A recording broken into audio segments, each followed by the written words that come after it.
শাশুড়ি বৌমার চ্যানেল থেকে স্বাগত। আমি আজকে রান্না করব মূলোর ডালনা। তার জন্য তো মূলোগুলোকে কেমন করে কেটে নিয়েছি ধীরে ধীরে করে, আর তার সঙ্গে একটা আলু দিয়েছি।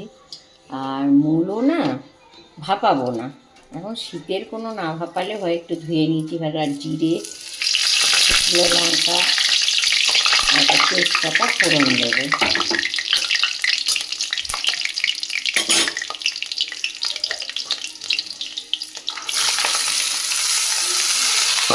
দিয়ে মূলোগুলো দিয়ে দেবো এর মধ্যে।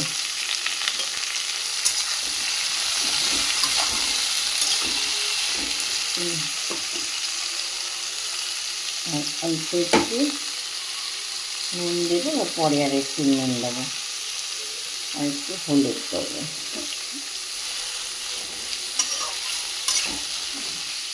আমি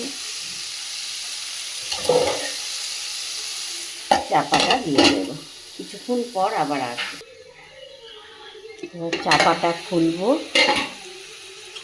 অনেকটা হয়ে গেছে, মজে গেছে। এই যে একটু গলবে কিন্তু, আর এর মধ্যে যে আদা বাটা, কাশ্মীর লঙ্কা গুঁড়ো, হলুদ, জিরে গুঁড়ো আর নুন ছিল, ওটা আমি দিয়ে দেবো।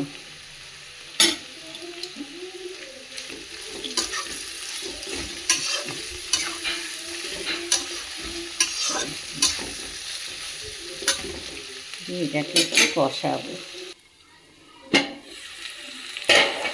চাপাটা খুলে আমি অল্প একটু জল দেব, দিয়ে এটাকে ভালো করে কষাবো,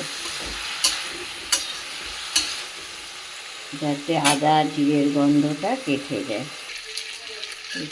এটা শুকনো হয়ে গেছে, এর মধ্যে আমি একটু মিষ্টি দিয়ে দেবো, চিনি।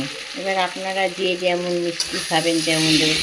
মূলো তো একটু বেশ মিষ্টি হলেই ভালো হয়, আর এটা না রুটি, ভাত, পরোটা সব সঙ্গেই খাওয়া যায়, খুব টেস্টি লাগে।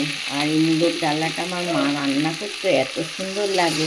আমি আরেকটু গরম জল দিয়ে দেবো এর সঙ্গে, কেন আরেকটু সিদ্ধ হবে। আর নামানোর আগে ঘি আর গরম মশলা দিয়ে নামিয়ে নেবো, দিয়ে একটু চাপা দিয়ে রাখবো। আমি আবার ফিরে এসেছি, চাপাটা খুলছি, খুলে এবার দেখছি কতটা হয়ে গেছে। এই গলে গেছে, হ্যাঁ একদম গলে গেছে। এবার এটাকে আরেকটু নেড়ে চেড়ে, আর এর মধ্যে আমি একটু ঘি দেব, আর গরম মশলা দেবো। আর নিরামিষ এমনভাবে রান্না করে দেখবেন, খুব ভালো লাগে খেতে। যদি আমার এই রান্নাটা ভালো লাগে তাহলে লাইক, কমেন্ট, শেয়ার করে দেবেন।